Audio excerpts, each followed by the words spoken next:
الحائض يوم عرفة. الحائض يوم عرفة تعمل كل حاجة أي مسلم ممكن يعملها إلا الصلاة.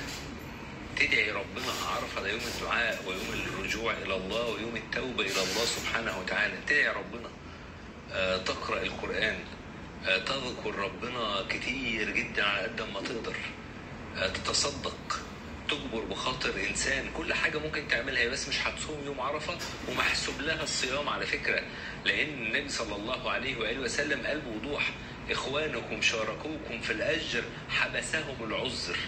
فهي اليوم ده اتعذرت، مش قادرة تصوم ده عشان ده الحكم الشرعي، لكن هي في الأساس كانت هتصومه، وهي السنين اللي فاتت بتصومه، فاتحسب لها يوم عرفة واتغفرت لها السنة الماضية والسنة اللي جاية بنص حديث النبي صلى الله عليه وآله وسلم، ما دام هي في الأساس بتصوم، ولو ما كانش في حد قد صامت فتحسب لها أجر الصيام. وفي نفس الوقت بقية الأعمال اللي قلنا عليها تعملها كلها، وكلها يعني إقبال على الله، وربنا طبعا يتقبل منها. ورضاها إن هي حائض ده ثواب أكبر. رضاها إن هي في اليوم ده ممنوع من حاجات كان نفسها تعملها، فكانت يعني الحاجات دي هتطبطب على قلبها، فليها ثواب أكبر عند ربنا سبحانه وتعالى.